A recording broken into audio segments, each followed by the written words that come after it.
Air Marshal Derek Washington stands frozen as passengers record the aftermath of the slap. Flight attendant Amber Pierce screams about feeling threatened while passengers look on in shock. The captain announces an emergency landing. Derek's career and freedom hang in the balance as security personnel approach. The truth behind the incident remains hidden. Before we dive deeper into this shocking story, let me know where you're watching from in the comments. Hit that like and subscribe button if you want to see more stories about people standing up against discrimination. The truth behind what happened on Flight 2783 will leave you speechless. Derek Washington checked his service weapon one last time before tucking it securely into his shoulder holster. 15 years as a federal air marshal had made this routine second nature, but he never allowed himself to become complacent. At 43, with salt beginning to pepper his closely cropped hair, Derek carried himself with the quiet confidence of someone who had seen and diffused more dangerous situations than most people would encounter in a lifetime. Another day, another flight, he murmured to himself, adjusting his tie in the mirror of the Miami International Airport bathroom. As a decorated former Navy SEAL with multiple commendations throughout his career with the Federal Air Marshal Service, Derek was respected by his peers and supervisors alike. His calm demeanor, quick thinking, and unwavering dedication to passenger safety had earned him a reputation as one of the best in the service. Today's assignment was Flight 2783, a routine Miami to Seattle route that rarely presented problems. Still, in the post-9 divided by 11 world, no flight was ever truly routine.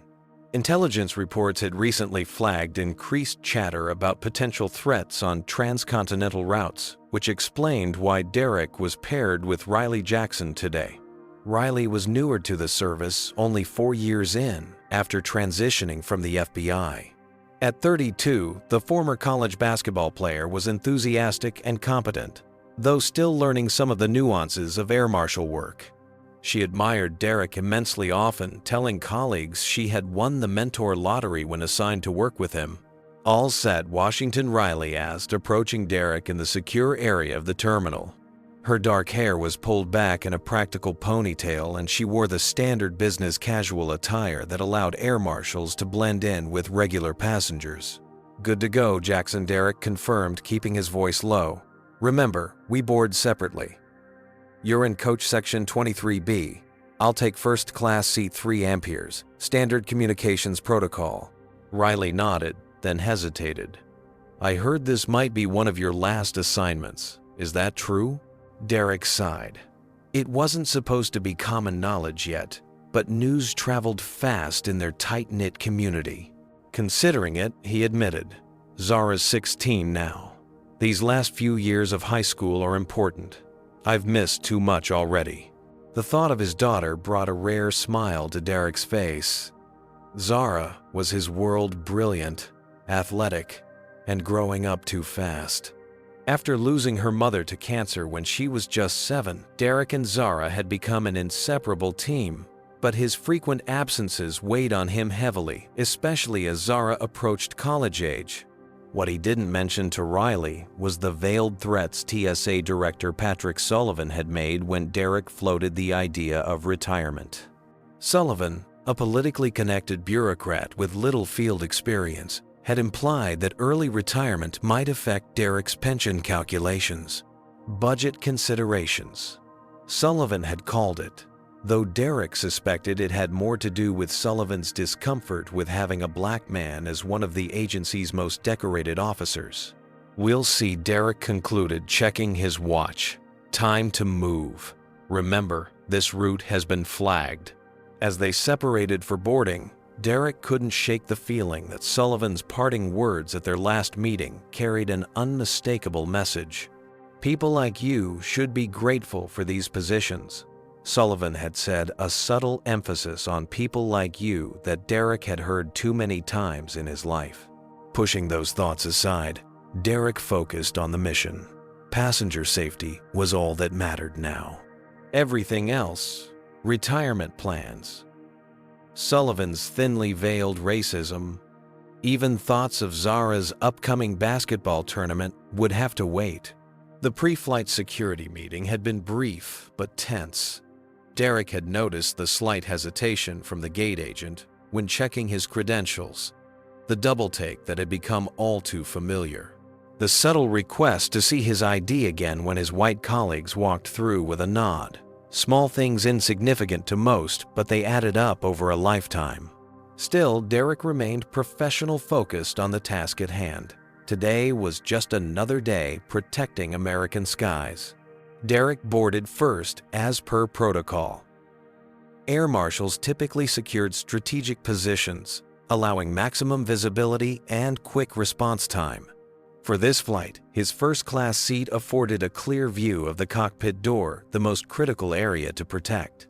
Settling into seat 3 amperes, Derek observed the other passengers boarding. He mentally cataloged Face's behaviors and anything unusual, a professional habit impossible to turn off.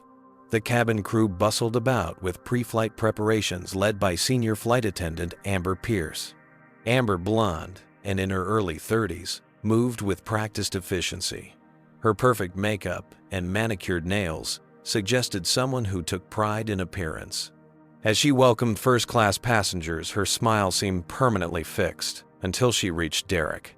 "Ticket, please," she said, her smile noticeably tightening. Derek handed over his boarding pass. "Good morning." Amber scrutinized his document longer than she had for previous passengers. "Are you sure this is your seat?" she asked, emphasis on your subtle but unmistakable. "Yes, I'm certain," Derek replied, evenly maintaining his cover as a business traveler. Amber responded, returning his boarding pass with barely concealed suspicion. "Well, if you need anything, just press the call button." The interaction lasted seconds, but spoke volumes. Derek had experienced this before, the implicit questioning of whether a black man belonged in first class. He remained outwardly unfazed, though internally he added this to the mental tally of microaggressions that had punctuated his career. As boarding continued, Derek noticed Amber's behavior with other passengers. Her warmth seemed to correlate directly with their appearance and perceived status. The elderly white couple in 2 amperes and 2B, Frank and Dorothy Williams, according to their overhead conversation, received enthusiastic recommendations about menu options. The middle-aged white businessman across the aisle got a complimentary headphone upgrade without asking. Meanwhile, the young black woman in 4C had to ask twice for a blanket. The Asian American family in row 5 received curt, minimal service. Most passengers wouldn't notice these subtleties, but Derek's training made him attuned to patterns of behavior.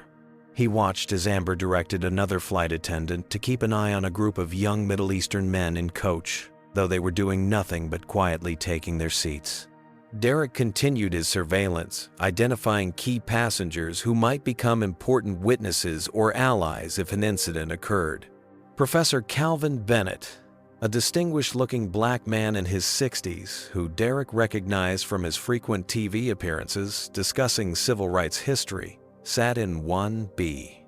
Emily Chen, an Asian American woman working intently on legal briefs, her bar association card visible as she searched for a pen, occupied 3B beside him.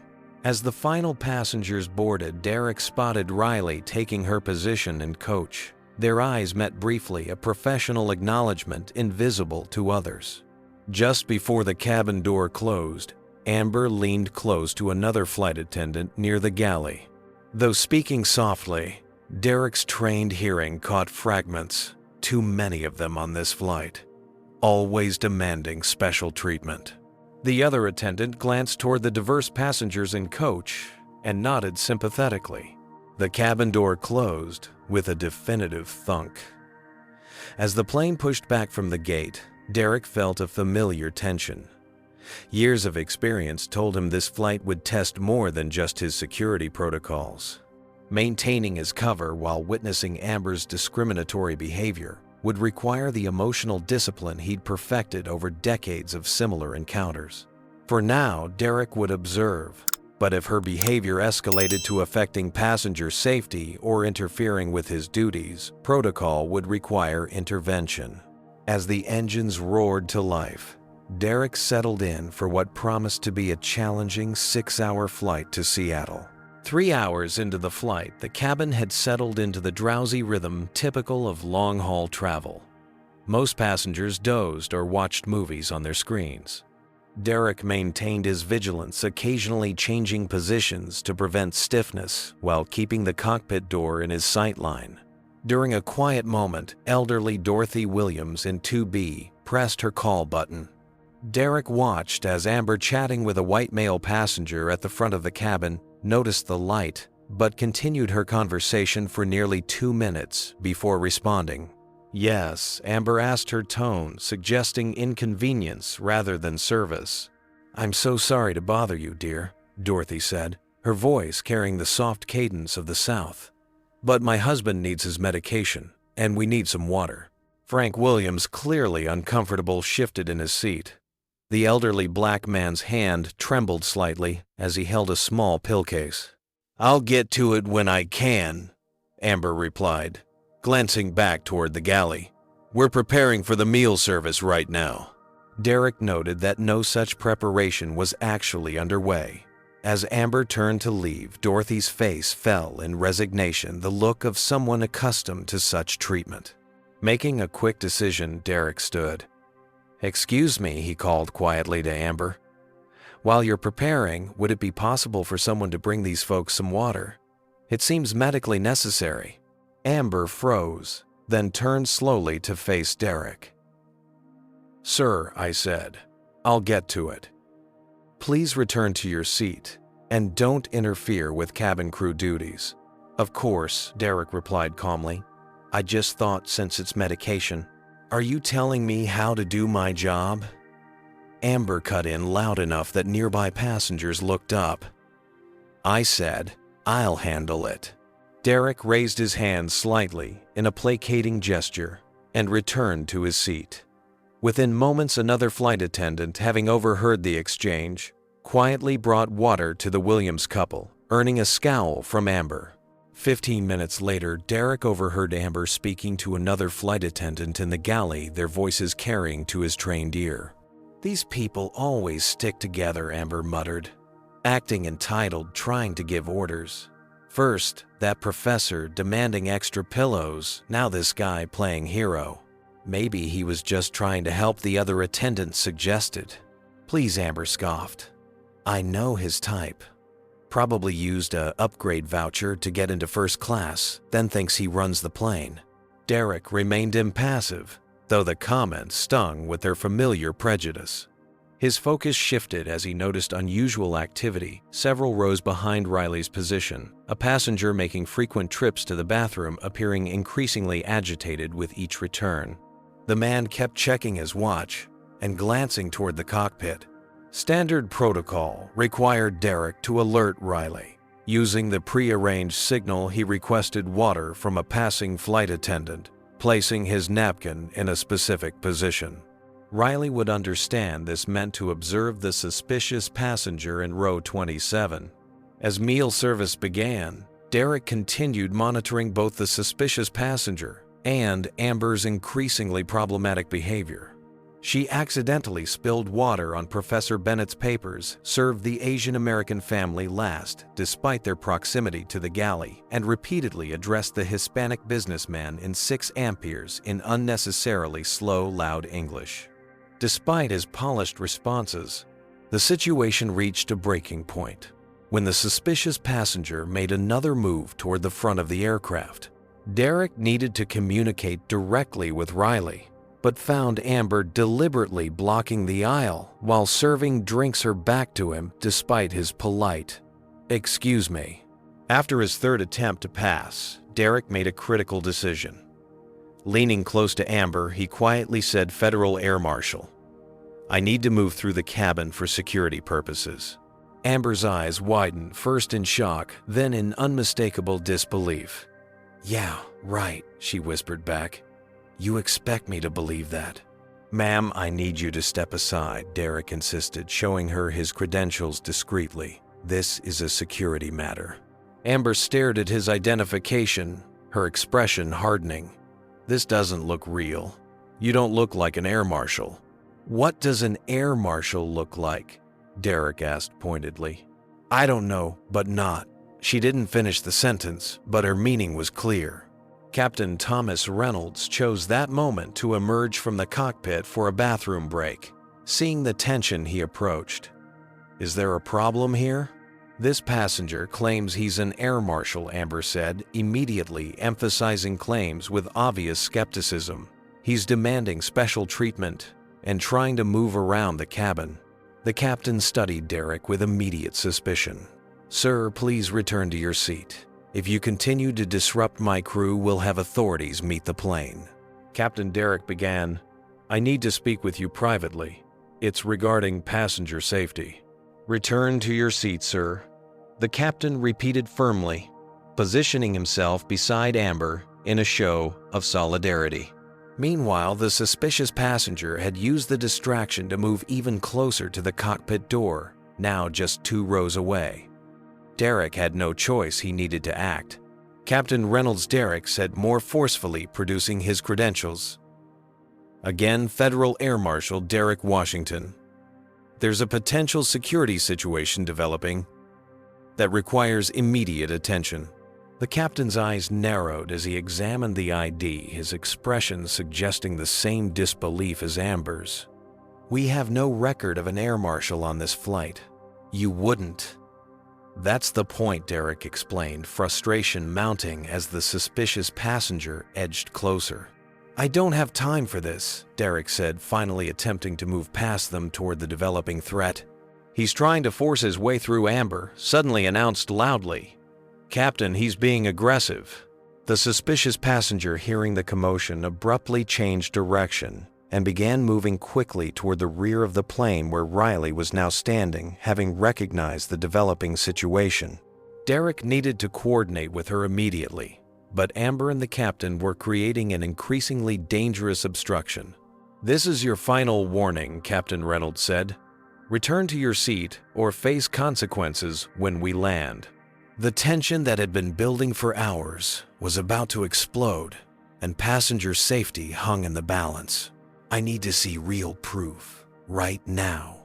Amber demanded, her voice rising as she positioned herself directly in Derek's path. The suspicious passenger was now moving rapidly toward the rear lavatory, where Riley was discreetly monitoring him. I've shown you my credentials twice, Derek replied, maintaining his composure despite the escalating situation. Federal air marshals are on this flight for passenger safety, which is being compromised right now. Anyone can buy a fake ID, Amber scoffed, looking to Captain Reynolds for support. Thomas, I don't feel safe with this man trying to take control of the aircraft. The captain's hand moved subtly toward the cockpit door, a gesture Derek immediately recognized as preparation to call for emergency protocols. Captain Derek said with quiet authority, check with dispatch using code Sierra Alpha Mike 49er. They'll confirm my identity. Before Reynolds could respond, Amber called out to her colleagues. Kelly Marcus, I need assistance in first class immediately. 2 additional flight attendants rushed forward as passengers began to stare openly at the confrontation. Professor Bennett had put down his book and was watching intently, while Emily Chen appeared to be discreetly recording the interaction on her phone. What's happening? Kelly asked, arriving breathless beside Amber. This passenger is claiming to be an air marshal, Amber explained loudly enough for nearby passengers to hear. He's trying to force his way through the cabin and won't return to his seat. Ma'am, Derek tried again, his training evident in his controlled tone. You're creating a scene that's compromising aircraft security. The real threat is... The real threat. Amber interrupted, her voice shrill. You hear that? He's threatening us now. From the corner of his eye, Derek saw Riley attempting to intercept the suspicious passenger who had now removed something from his carry-on and was heading toward the rear emergency exit. The situation was deteriorating rapidly. Derek made a split-second decision and reached for his phone to activate the emergency Marshal network alert, a last resort measure that would notify all law enforcement on the ground and in air of an in-flight situation. Amber misinterpreted his movement. "He's reaching for something," she shrieked, backing away dramatically. "He's got a weapon." "Miss Pierce, I'm reaching for my phone," Derek stated clearly, moving deliberately slowly. "There is an actual security threat developing that you are preventing me from addressing." Riley had almost reached the suspicious passenger when she was intercepted by Marcus, who had misunderstood the situation and moved to block her path as well. Derek needed to move now. With calm determination, he stepped forward, attempting to move past Amber. "Ma'am, please step aside. This is a federal security matter." What happened next seemed to unfold in slow motion. As Derek moved forward, Amber's hand swung up and out in a wide arc, connecting with his cheek in a slap that echoed through the suddenly silent cabin. The crack of palm against face froze everyone momentarily. Passengers gasped. Captain Reynolds stared in shock. Even Amber seemed surprised by her own action. Derek Washington, 15-year veteran of the Federal Air Marshal Service, stood perfectly still, his face stinging from the assault, but his expression unchanged. Years of training prevented any instinctive reaction. Into the silence, Amber began to sob theatrically. "He was going to attack me. I was defending myself. Did everyone see how threatening he was being?" Professor Bennett stood up. "That's absolutely not what happened. I witnessed the entire exchange." "Stay out of this," Amber snapped at him before turning back to the captain. "Thomas, I don't feel safe. This man was aggressive, and I feared for my safety." During this chaos, Riley had finally managed to reach the suspicious passenger and was quietly but firmly escorting him back to his seat, her marshal credentials discreetly displayed. Derek took a deep breath and made the decision that would change everything. "Captain Reynolds," he said, voice clear and carrying throughout the now silent first-class cabin as a federal air marshal under Title 49 of the U.S. Code. "I am officially reporting an assault on a federal officer and declaring a security emergency on this aircraft. This plane needs to be diverted to the nearest suitable airport immediately." He removed his marshal badge from his inner pocket, the full credentials, rather than the discreet ID he'd shown earlier, and held it up for all passengers to see. Additionally, he continued as gasps rippled through the cabin, "I'm officially requesting that Flight Attendant Pierce be removed from duty for interfering with federal security operations and assaulting a federal officer in the performance of his duties." Do you think Amber's behavior was motivated purely by racism, or was something else going on? Comment number 1 if you believe she was just prejudiced, or number 2 if you suspect she might be involved with the suspicious passenger. Somehow, what would you have done in Derek's position after being slapped? Would you have maintained your cool like he did, or would you have reacted differently? Hit that like button if you admire Derek's professionalism under pressure. And subscribe to see what happens next in this shocking confrontation. Do you think the captain will side with his flight attendant? Or follow the air marshal's orders? Let's find out what happened after the plane was grounded. A stunned silence blanketed the first-class cabin. For 5 full seconds, no one moved. Not Derek, not Amber, not Captain Reynolds, not a single passenger. The only sound was the steady hum of the aircraft engines as the Boeing 737 continued its path across the Midwest. Then, like a dam breaking, everything happened at once. Amber's theatrical sobbing transformed into genuine panic as she realized the gravity of her actions. "He's lying," she shrieked, backing away from Derek. "That badge could be fake. He's trying to hijack the plane." Passengers who had been filming the confrontation continued recording their phones, capturing every moment of the unfolding drama. Emily Chen, still discreetly recording from 3B, had positioned her phone to capture the clearest view of the slap and its aftermath. I felt threatened.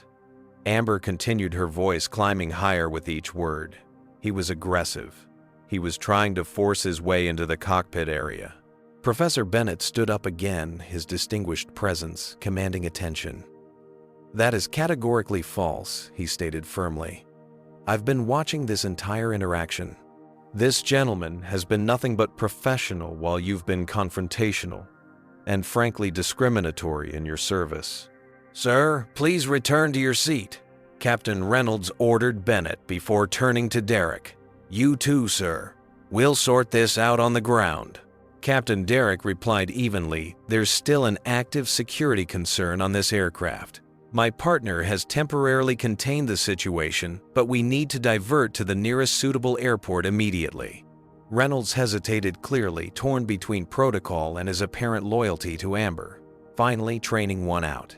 "I'll contact air traffic control for diversion clearance," he said stiffly, before adding, "but this isn't over." As the captain returned to the cockpit, Amber collapsed into a jump seat, still maintaining her victim narrative. "Did everyone see how he threatened me?" she asked the cabin at large. "I was just doing my job and he became aggressive." Dorothy Williams, the elderly passenger from 2B whom Derek had tried to help earlier, spoke up. "Young lady, that's simply not true. My husband and I saw everything.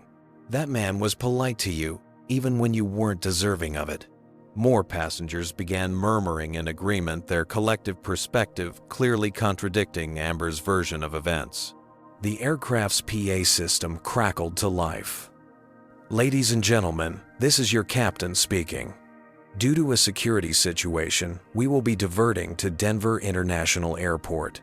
Please remain in your seats with your seatbelts fastened.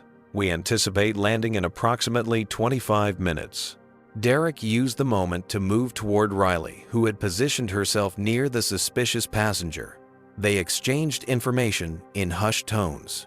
"Subject contained," Riley reported quietly. "Name is Victor Mercer, according to his boarding pass. Found suspicious package in his carry-on. Appears to be unrelated to Pierce's behavior." "Keep him isolated," Derek instructed. "Denver authorities will take him into custody. I'll deal with the flight crew situation." As they spoke, Amber had regrouped with her fellow flight attendants, all huddled near the forward galley. Their whispered conversation was punctuated by glances toward Derek. It was clear she was building support for her version of events.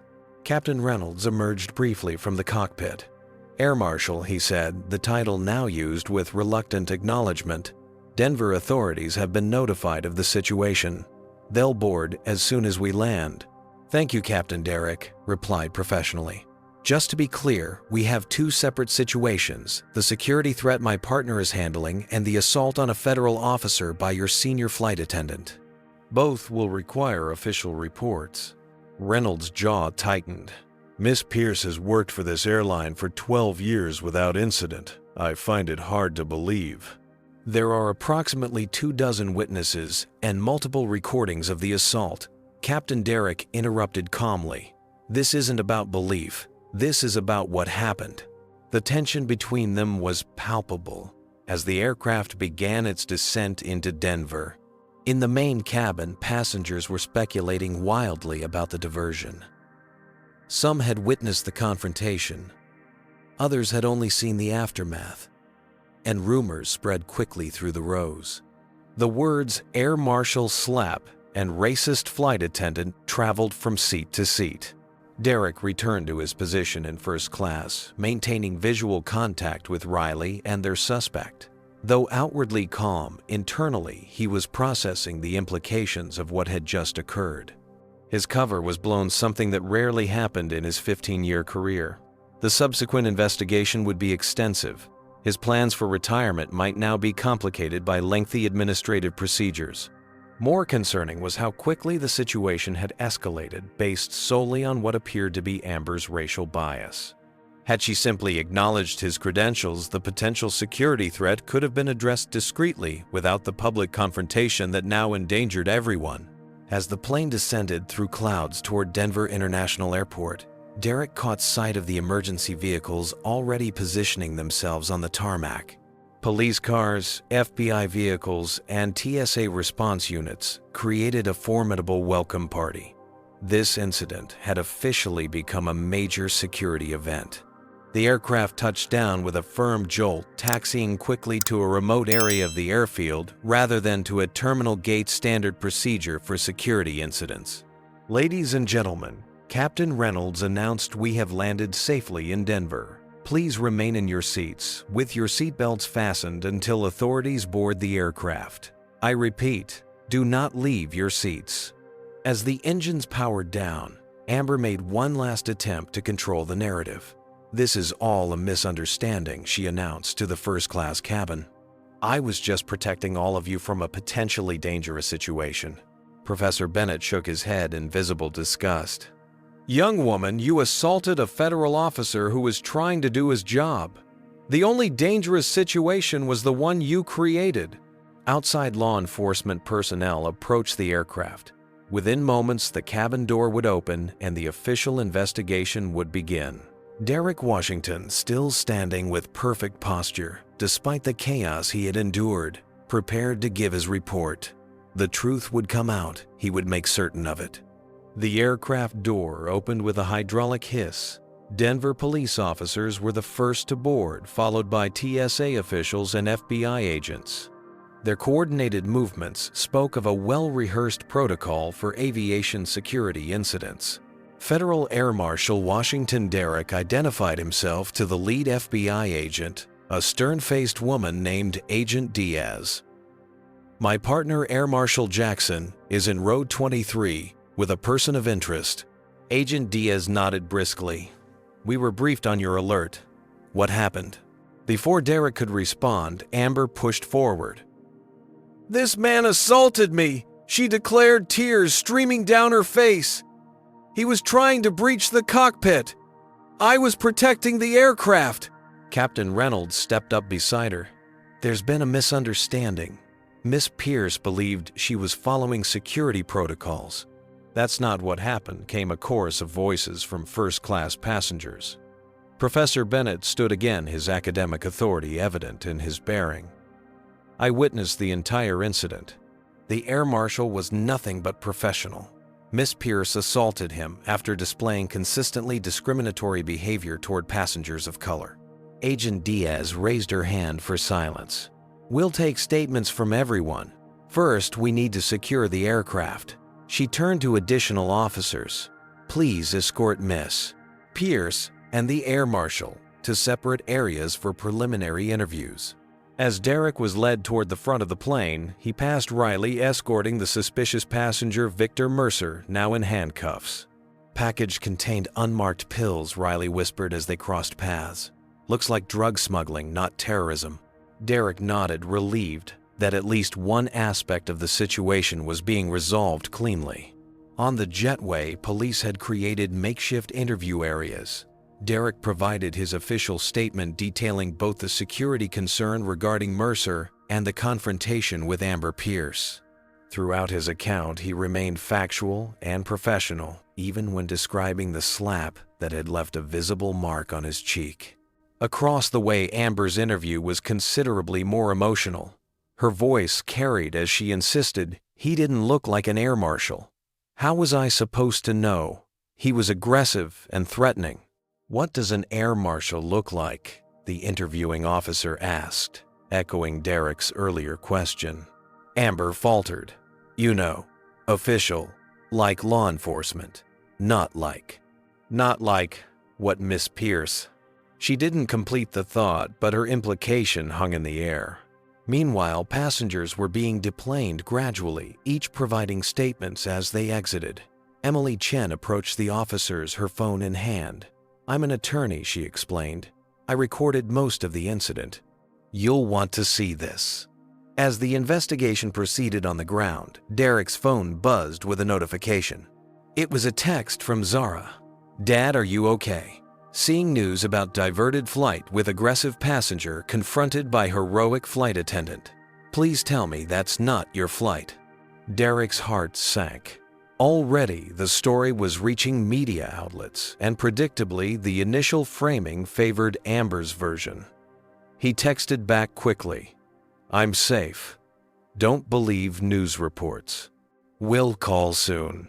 No sooner had he sent the message than TSA Director Patrick Sullivan's name appeared on his screen. Derek answered, bracing himself. "Washington, what the hell happened up there?" Sullivan barked without preamble. "Sir, I was responding to a security threat when the senior flight attendant interfered with my duties and subsequently assaulted me when I identified myself." "That's not how the airline is characterizing it," Sullivan replied coldly. "They're saying you were disruptive and threatening and that Pierce acted in defense of the aircraft. There are multiple witnesses and recordings that will confirm my account," Derek responded. "Until this is sorted out, you're on administrative leave," Sullivan announced. "Turn in your credentials to the Denver field office before you leave." "Sir, with all due respect, this isn't a discussion, Washington. You've compromised a security protocol by publicly identifying yourself. There will be consequences." The call ended abruptly. Derek stood motionless, processing this latest development. After 15 exemplary years of service, he was being treated like a rookie who had violated basic protocols. Back in the terminal, the media had already arrived. Local Denver news crews set up outside security, and national outlets were calling in remote reports. On a nearby television screen, Derek caught a glimpse of the headline scrolling across CNN, "Flight attendant assaulted by aggressive passenger claiming to be Air Marshal." Professor Bennett approached, having completed his statement. "Officer Washington, that's a blatant mischaracterization of what occurred. I've made it clear in my statement that you were the victim, not the aggressor." "Thank you, sir," Derek replied, genuinely appreciative. "I recognize discriminatory behavior when I see it," Bennett continued. "I've experienced and studied it my entire life. What happened on that plane was textbook racial profiling, and I won't stand by while they twist the narrative." As they spoke, Riley joined them, looking troubled. "The Denver TSA director just interviewed me. They're trying to build a case that we violated protocols, Derek. They barely asked about Mercer and his smuggling operation." "Of course they are," Derek replied grimly. "Sullivan's already put me on administrative leave." "What? That's absurd," Riley exclaimed. "Amber Pierce assaulted a federal officer and interfered with a security operation. How are we the ones being punished?" Before Derek could respond, his phone buzzed again with a news alert. The story had evolved. Sources claimed disruptive passenger on diverted Denver flight was legitimate air marshal, raising questions about flight attendants' actions. At least some of the truth was beginning to emerge. Still, Derek knew from experience how these situations typically played out. The airline would protect its employee. The TSA would distance itself from controversy. And despite clear evidence, he would likely face the greater scrutiny simply because of who he was. As if confirming his thoughts, Derek spotted Amber being escorted to a private airport lounge, not a police vehicle. Captain Reynolds walked alongside her, his arm protectively around her shoulders. Neither had been placed on administrative leave despite their interference with federal security operations. Emily Chen approached, handing Derek her business card. "I specialize in discrimination cases," she explained. "What I witnessed today was egregious. If you need legal representation, please call me." Derek accepted the card, thanking her quietly. The situation was evolving from a security incident into something much larger, potentially a landmark discrimination case against a major airline. As the day progressed, more passenger videos began circulating on social media. The hashtag number #FlyingWhileBlack started trending, with Derek's experience resonating with countless others who had faced similar discrimination. Zara called, her voice tight with worry. "Dad, you're all over Twitter.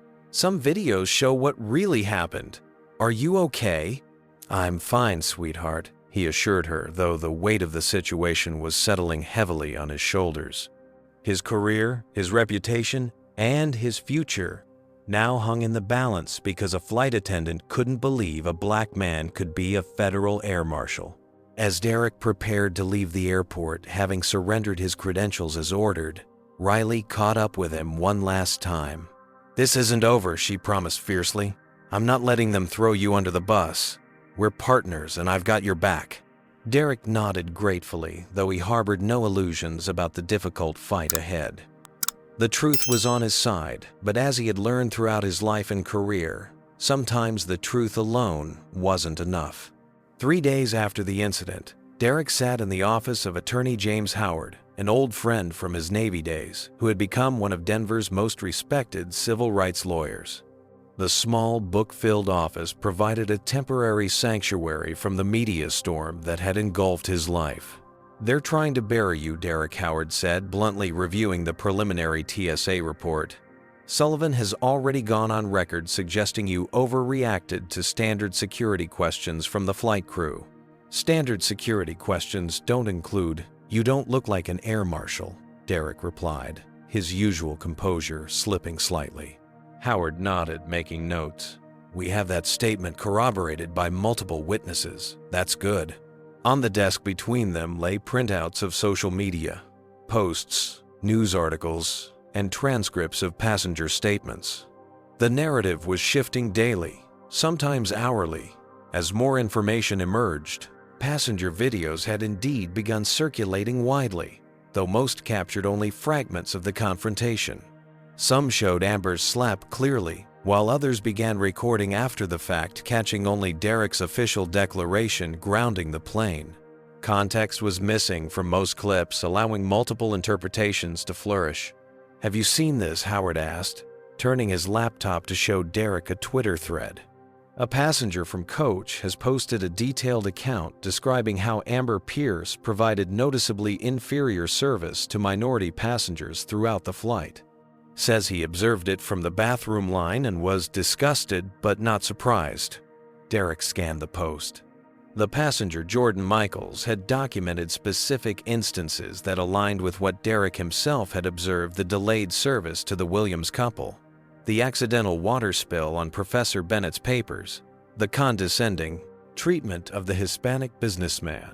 "This supports the pattern of behavior I reported," Derek noted. "Exactly. We're building a case that Pierce's actions weren't an isolated incident, but part of a consistent pattern of discriminatory behavior," Howard explained. "And there's more." Howard pulled up another document, a court filing. Emily Chen wasn't just any passenger. She's a partner at Chen Goldberg and Walsh, specializing in discrimination cases. She's offering to represent you pro bono and has already filed for an injunction to prevent the airline from destroying any surveillance footage or records from the flight. For the first time in days, Derek felt a glimmer of hope. "That's substantial support." "It gets better," Howard continued. "Riley Jackson has been working behind the scenes. Despite pressure from Sullivan to distance herself from you, she's doubled down. She's found something interesting about Pierce." Howard slid a folder across the desk. Inside was a collection of passenger complaints filed against Amber Pierce over the past 5 years.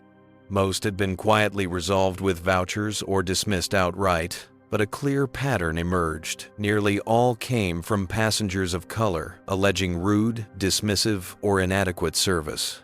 The airline buried these, Howard explained. Standard corporate procedure: handle complaints individually so no one notices the pattern. But Riley convinced someone in HR to leak them. "She's risking her career," Derek said, concern evident in his voice. "She says you'd do the same for her," Howard replied simply. As they reviewed the documents, Derek's phone rang an unknown number. Hesitantly, he answered. "Marshal, Washington. This is Helen Patel. Internal Affairs TSA Office of Professional Responsibility.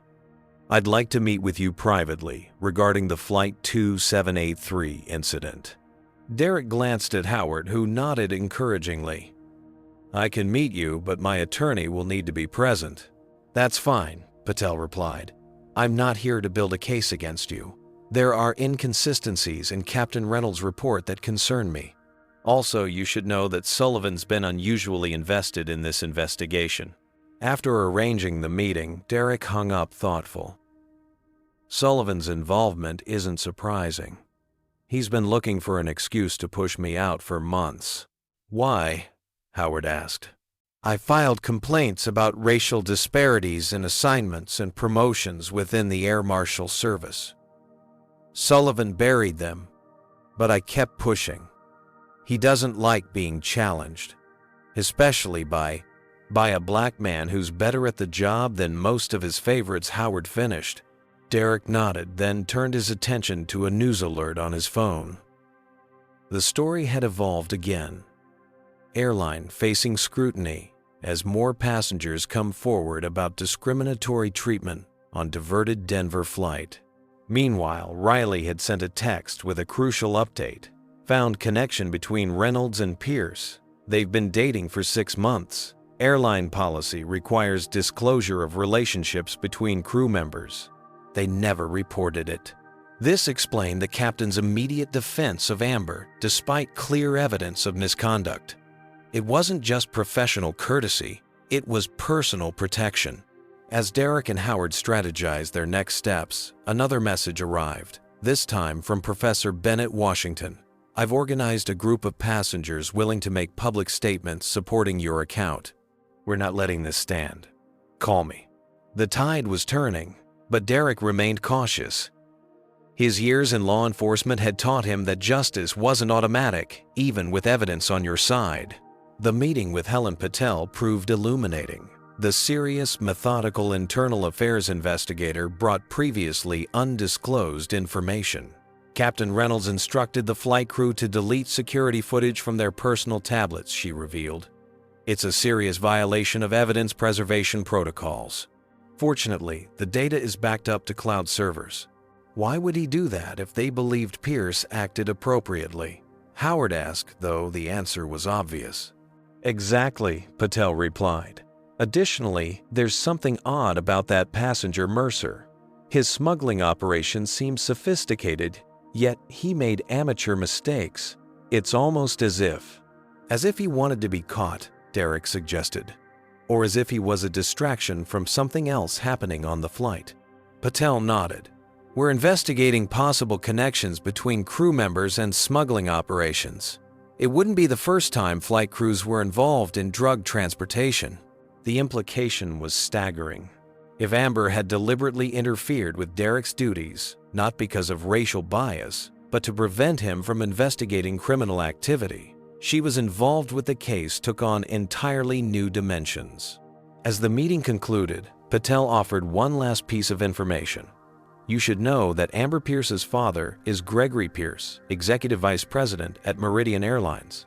Her entire career progression has been unusual. Fast-tracked promotions, disciplinary actions disappearing from her file prime roots, despite relative inexperience. Nepotism, Howard remarked. At minimum, Patel agreed. I'll be following up on these connections. Outside the meeting, Derek checked his phone again. Zara had started a social media campaign with her friends, numbered Justice for Air Marshal. Washington was gaining traction with thousands of shares and supportive comments. Dad, we're not letting them smear you, she had written. Your whole life you've shown me to stand up for what's right. Now it's my turn. Pride swelled in Derek's chest, even as concern for his daughter's public involvement tempered it. The spotlight brought support but also unwanted attention, including hateful messages from those who reflexively sided with Amber. That evening, Emily Chen called with another development. The complete footage from my recording has been authenticated and submitted to investigators. It clearly shows the entire sequence, including Pierce's discriminatory comments about passengers and her explicit statement about you not looking like an air marshal. Thank you, Derek said sincerely. That evidence is crucial. There's more, Chen continued. I've been contacted by 3 former Meridian Airlines employees who allege systematic discrimination in how the airline handles customer complaints. They're willing to testify that complaints from minority passengers are regularly dismissed, while similar complaints from white passengers receive immediate attention and compensation. The pieces were falling into place, building toward what could become a landmark discrimination case against one of the country's largest airlines. What had begun as a single confrontation was expanding into an examination of institutional practices. As the day ended, Derek sat on his hotel balcony, contemplating how quickly life could change. 1 week ago, he'd been considering quiet retirement. Now he found himself at the center of a national conversation about race authority and accountability. His phone buzzed again, Riley, with another update.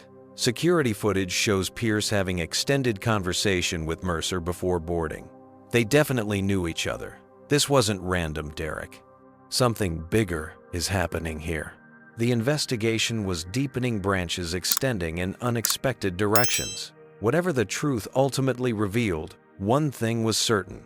Derek Washington's fight for justice was just beginning. 8 days after the incident, Derek Washington sat in a conference room at the Denver Federal Building surrounded by his growing legal team. James Howard and Emily Chen reviewed documents while Riley paced nearby, officially on duty but fully devoted to clearing her partner's name. "It's happening," Riley announced, looking up from her phone. The complete passenger videos have been released to major media outlets. CNN is running them now. They turned to the wall-mounted television, where the footage from Emily Chen's phone played in its entirety. Unlike the fragmented clips that had circulated initially, this comprehensive recording captured the full confrontation, including Amber's discriminatory comments, her disbelief at Derek's credentials, and most damning of all, her unprovoked slap, followed by her immediate attempt to portray herself as the victim. The anchor's voiceover was unambiguous. This exclusive footage clearly contradicts initial reports that characterized Air Marshal Washington as aggressive or threatening. The video shows Washington maintaining professional composure throughout the confrontation, even after being physically assaulted by flight attendant Amber Pierce. "They're getting it right," Emily observed with satisfaction. The coverage continued with interviews from Professor Calvin Bennett and several other passengers from Flight 2783, all corroborating Derek's account. Bennett, speaking with the gravitas of his academic background, placed the incident in historical context. "What we witnessed was a textbook example of racial profiling," he explained to the interviewer. "Miss Pierce couldn't reconcile her biased perception of what an air marshal should look like with the black man before her, despite being shown proper credentials twice. This is precisely the kind of discriminatory judgment that has plagued our society for generations." Derek's phone buzzed with messages of support from colleagues and friends who had seen the coverage. Even several of Sullivan's most loyal deputies at the TSA had reached out privately to express their support, suggesting the director's position was becoming increasingly untenable. The media tide had turned decisively, but the most significant developments were happening behind the scenes. Helen Patel entered the conference room, carrying a secure tablet. "You need to see this," she said, placing the device on the table. "We've completed our analysis of the security footage from Denver International Airport before the flight. This shows Pierce meeting with Victor Mercer in a coffee shop 2 hours before boarding. They clearly knew each other, contradicting her statement that she had never seen him before. The footage played silently, showing Amber and Mercer in deep conversation, occasionally glancing around as if checking whether they were being observed. At one point, Mercer slid what appeared to be a key card across the table, which Amber quickly pocketed. "There's more," Patel continued. "Financial investigations have uncovered suspicious deposits to an offshore account linked to Pierce. 5 deposits of $10,000 each over the past year, all within 48 hours of flights on routes flagged for drug trafficking concerns. She's part of the smuggling operation." Derek concluded, the pieces finally clicking into place. "That's why she was so determined to prevent me from investigating Mercer." It wasn't just racism, though, that clearly played a role in how she chose to interfere. It was self-preservation. "Exactly," Patel confirmed. "And Captain Reynolds' involvement is now clear as well. His relationship with Pierce appears to have begun shortly after she recruited him into the operation. He's received similar payments." Riley joined them at the table, adding her own discovery. I've been reviewing the crew manifests for those suspicious flights. Guess who else was regularly assigned to them? Kelly Martinez and Marcus Johnson, the same flight attendants who backed Pierce's story without question. They've been using Meridian Airlines as a smuggling network, Emily Chen realized, with Pierce's father in upper management to help cover their tracks and manipulate crew assignments, which explains why complaints against Pierce and others were consistently buried, James Howard added. Gregory Pierce was protecting not just his daughter, but the entire operation. Derek sat back, processing the enormity of what they had uncovered. What had begun as a single instance of discrimination had led to the exposure of a sophisticated criminal enterprise. At that moment, Derek's daughter Zara video called. Her face appeared on his phone screen, beaming with excitement. "Dad, have you seen Twitter? Your hashtag is trending nationally, and there's a petition with over 100,000 signatures demanding your reinstatement and an investigation into the airline." "I've seen it, sweetheart," Derek replied, moved by his daughter's passionate advocacy. "Your support means everything to me." "Are you kidding? You've spent your whole life standing up for what's right. Now everyone else is finally seeing what I've always known my dad as a hero." As Derek ended the call, wiping unexpected moisture from his eyes, the conference room door opened again. This time, it was a senior FBI agent accompanied by the U.S. Attorney for Colorado. Marshal Washington, the U.S. Attorney, began, "We'd like to brief you on the expanded investigation into Meridian Airlines. Your experience has uncovered what appears to be one of the largest drug trafficking operations using commercial aviation in recent history." The meeting that followed revealed the stunning scope of what Derek's stand against discrimination had inadvertently exposed. The smuggling network extended beyond Amber Pierce and Captain Reynolds to include dozens of Meridian employees across multiple airports, moving millions of dollars worth of drugs throughout the country. Gregory Pierce, Amber's father, was now the subject of a major investigation, suspected of using his executive position to facilitate the operation, arranging favorable crew assignments, suppressing security concerns, and even influencing TSA scheduling to ensure certain flights received less scrutiny. By evening, the news had broken nationwide. Major outlets led with the dual story of discrimination and criminal conspiracy at one of America's largest airlines. Meridian's stock plummeted as investors fled the scandal-plagued company. TSA Director Sullivan, who had so quickly placed Derek on administrative leave, now faced his own scrutiny. Internal communications revealed he had dismissed previous concerns about suspicious patterns on Meridian flights, with some suggesting his relationship with Gregory Pierce extended beyond professional courtesy. At Derek's hotel that night, Riley arrived with a bottle of sparkling cider for an alcohol-free toast. "The deputy director called," she announced. "Sullivan's been placed on administrative leave pending investigation. You're being reinstated effective immediately with a formal apology from the agency. Justice moves quickly when the evidence is undeniable," James Howard observed. "And when the public is watching," Emily Chen added. As they celebrated this turning point, Derek's phone rang again, this time displaying Zara's school number. Concerned, he answered immediately. "Mr. Washington, this is Coach Taylor from Roosevelt High. I wanted to let you know personally that Zara just broke the school basketball scoring record in today's game, 38 points. She dedicated the game to you." Pride swelled in Derek's chest. Through all of this turmoil, his daughter had remained focused and determined, qualities he had always tried to instill in her. "She mentioned you might finally be able to attend the state championships next weekend," Coach Taylor continued. "The team would be honored to have you there." "I wouldn't miss it for the world," Derek replied, realizing that this was what truly mattered, being present for his daughter's moments, big and small. As he ended the call, Derek reflected on the remarkable journey of the past 8 days. From a routine flight assignment to the center of a national conversation on racial justice to uncovering a major criminal conspiracy, all stemming from one flight attendant's inability to believe a black man could be a federal heir. Marshal. The fight wasn't over. There would be trials, testimony, and continued media scrutiny. But the truth had emerged, vindication had come, and justice was being served. For Derek Washington, that had always been the mission both in his professional life and in the values he sought to instill in his daughter.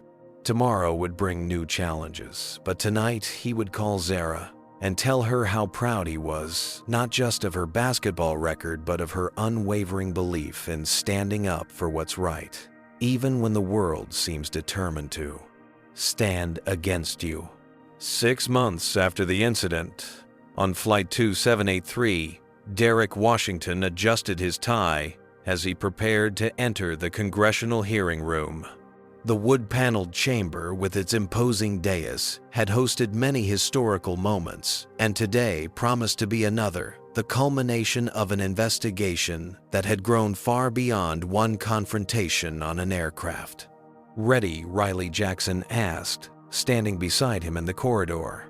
Now promoted to Supervisory Air Marshal Riley had been instrumental in unraveling the full extent of the Meridian Airlines smuggling operation.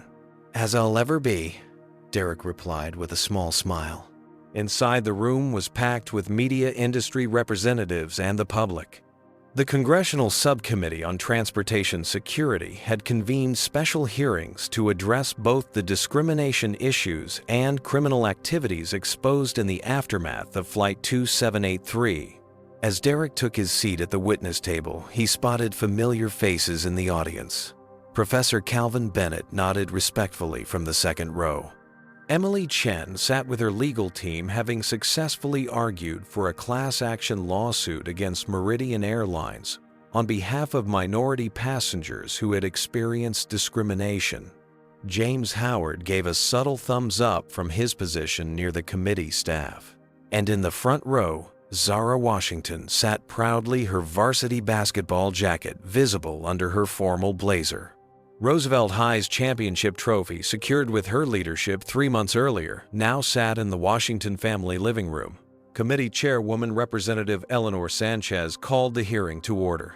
Today, we continue our examination of discriminatory practices and security vulnerabilities in commercial aviation. Specifically, the case that has become known as the Air Marshal incident. We welcome Air Marshal Derek Washington, whose courage in standing up to discrimination ultimately exposed a massive criminal enterprise. As Derek was sworn in, he reflected on the extraordinary developments of the past 6 months. Amber Pierce, Captain Thomas Reynolds, and 14 other Meridian Airlines employees now faced federal charges for drug trafficking and obstruction of justice. Gregory Pierce, Amber's father, had been indicted for racketeering, with evidence suggesting he had used his executive position to facilitate the smuggling network for years. Perhaps most satisfying was the fate of former TSA Director Patrick Sullivan, who now faced his own federal indictment for accepting bribes to direct air marshals away from certain Meridian routes. His prejudiced treatment of Derek had been just one manifestation of a deeply corrupt leadership style. Marshal Washington Representative Sanchez began. Please share with the committee your account of the events on Flight 2783 and how your experience reflects broader systemic issues in transportation security. Derek leaned toward the microphone, his voice clear and measured, as he recounted not just the specifics of the confrontation with Amber Pierce, but the context surrounding it, the casual discrimination he had observed throughout the flight, the dismissal of his authority based on his race, and ultimately the criminal conspiracy his persistence had helped uncover. The incident on Flight 2783 was not isolated, he explained. It reflected both individual bias and institutional failures. Miss Pierce's refusal to acknowledge my credentials despite clear identification wasn't merely a procedural disagreement. It stemmed from her inability to reconcile her biased perception of what an air marshal should look like with the preferent black man standing before her. For the next hour, Derek answered questions from committee members, providing insights into both the specific incident and the broader culture that had enabled it. His responses were thoughtful and nuanced, neither downplaying the reality of racial discrimination nor painting with too broad a brush. "And what reforms would you recommend Marshal Washington to address these issues?" asked Representative Jackson, the ranking member. "3 specific areas require immediate attention," Derek replied. "First, comprehensive anti-bias training for all transportation security personnel with regular reinforcement and measurable outcomes. Second, transparent reporting mechanisms for passengers experiencing discrimination with independent oversight to prevent incidents from being buried. And third, structural reforms to security protocols that currently create vulnerabilities exploited by operations like the Meridian smuggling network." As the hearing continued, Derek articulated a vision for a transportation security system that was both more effective and more just. One that protected passengers without subjecting minority travelers to unwarranted suspicion or mistreatment. When the formal testimony concluded, representatives from both parties commended Derek for his service and courage. It was a rare moment of bipartisan agreement in an otherwise divided Congress recognition that the issues exposed transcended political divisions. Outside the hearing room, reporters gathered for statements. Derek spoke briefly, emphasizing that the reforms being discussed would benefit all Americans by creating a more effective and equitable security system. As the media dispersed, TSA Deputy Director Michaels approached Derek. "The promotion package is ready," she said. "Assistant Director of Training and Professional Standards. The position was created specifically based on your recommendations." Derek had been considering this offer for weeks. The role would allow him to implement the reforms he had championed, training a new generation of air marshals to be both effective in their security duties and conscious of their own biases. "I appreciate the offer," Derek replied, "but I've made my decision. After 20 years of federal service, it's time for me to step back. I've accepted a position with the Civil Rights Division at Justice Consulting on transportation issues, but with normal hours and no more extended time away from home." Deputy Director Michaels nodded understandingly. "We'll miss your leadership, but I respect your choice, and I suspect Zara is happy about it." Ecstatic, Derek confirmed with a smile. "I haven't missed a game since the championships." Later that afternoon, Derek met with the foundation team. He had assembled a diverse group of security experts, civil rights attorneys, and education specialists dedicated to implementing bias training throughout the transportation industry. The Equitable Skies Initiative, funded by the settlement from Derek's discrimination lawsuit against Meridian, had already begun pilot programs at major airlines. The congressional testimony went well, Professor Bennett noted, as the meeting began. The recommendations are gaining traction on both sides of the aisle, and the Meridian case has created a watershed moment for the industry, added Emily Chen. Airlines are falling over themselves to implement bias training and review their complaint procedures. Nobody wants to be the next Meridian. Indeed, Meridian Airlines itself had undergone dramatic restructuring.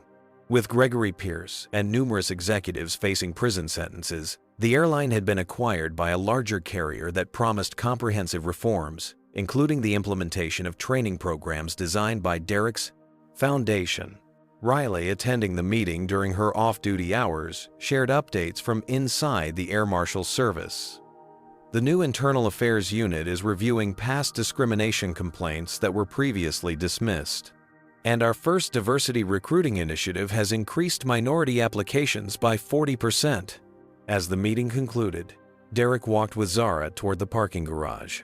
His daughter, now in her senior year and fielding basketball scholarship offers from multiple universities, had developed a keen interest in civil rights law inspired by her father's experience. "So this is what winning feels like," she observed, linking her arm through his. "Not just the legal cases, but actually changing things." "It's a start," Derek replied. "Real change takes time and persistence." But yes, this is what progress feels like. That evening, as they arrived home, Derek checked his email to find a message he had been expecting. The final sentencing hearing for Amber Pierce had been scheduled for the following month. Prosecutors were seeking a substantial sentence given her role in both the drug operation and the attempt to frame Derek. There was a time when such news would have brought satisfaction, even vindication. Now Derek felt only a quiet resolve that justice was being served. His focus had shifted from the individual who had wronged him to the systems that had enabled her and to building something better for the future.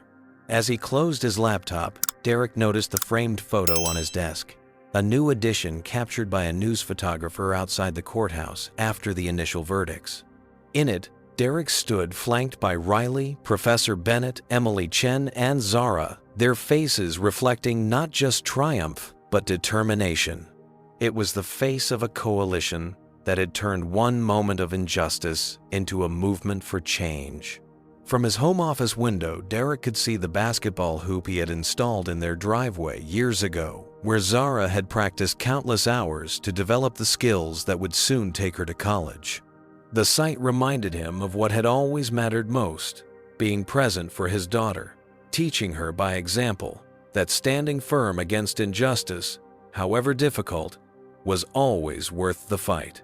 The incident on Flight 2783 had begun with a flight attendant's slap, a moment of discrimination that could have remained just another indignity suffered in silence. Instead, it had become a catalyst for exposing corruption-reforming systems and reminding America that justice, while not always swift, was still possible when people of conscience stood together. For Derek Washington, that knowledge was the greatest victory of all.